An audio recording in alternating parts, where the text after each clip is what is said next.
I'm very fortunate that I have been involved in a number of internationalization projects, developing common curriculum for the ASEAN tourism and hospitality industries. So it's trying to find the common grounds.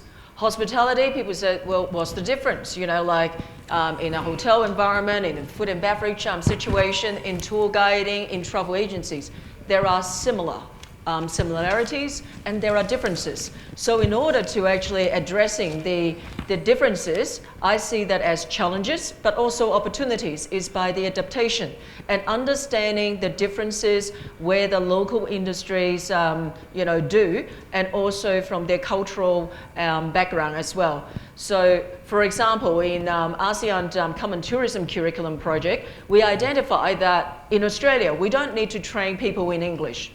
But in all the ASEAN countries, mandatory training in English language to communicate with guests. So these are the specific things that is required. And also plus, because unfortunately there are challenges in the child abuse and sex industry quite flourish in the tourism area in ASEAN countries. So special training was actually injected in the mandatory program, how to actually identify potential suspects and how managers reacting. So this is how the adaptation of the standards will be meeting the local countries and environment needs, and how to actually address, say, 10 different countries in ASEAN.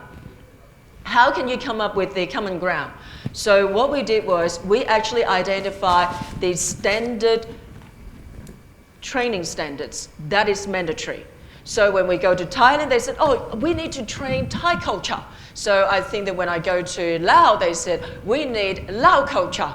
And so we said, yes, certainly. You can actually build on your basic and inject the cultural specific standards that you actually require, but don't actually divert from the common standard. So now ASEAN as an agent, as a region, able to actually embark on the common standard, common qualifications. They're in the stages of rolling out the materials and to enable the trainers to actually deliver ASEAN qualification to actually increase the labor mobility around the ASEAN region. So employer from one country looking at the qualification that been trained under the ASEAN tourism standards, saying this person will actually be job ready because they possess the common qualifications, the skills and knowledge required to actually do the job.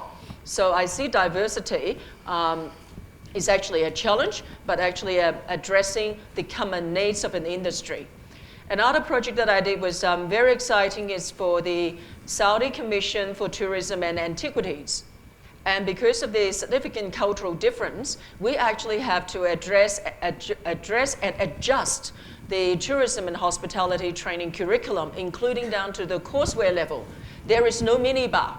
You can't use the word minibar in your courseware. We call it the room refrigerator.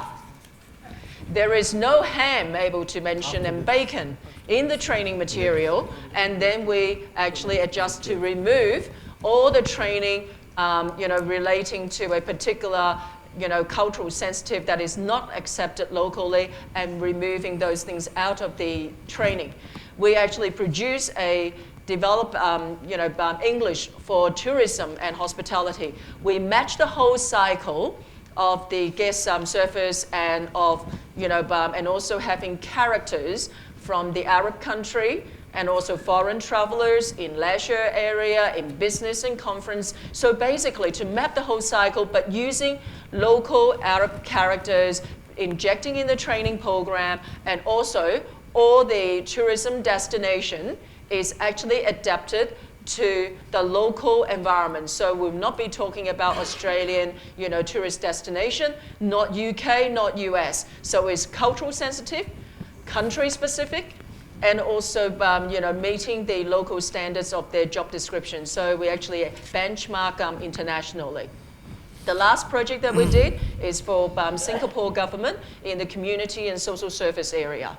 In Singapore, it is very unique. They've got a particular type of things that Australia don't have. It's called student care, because the parents are very busy, so their kids have to stay longer in these student care centres which Australians don't have. So what we did was we actually have to develop specific training standards to train student care tutors. So we adapt the training standards and interview local, understand the industry structure, the NOS, and then they develop the standards accordingly and benchmark around the world and countries that they have student care.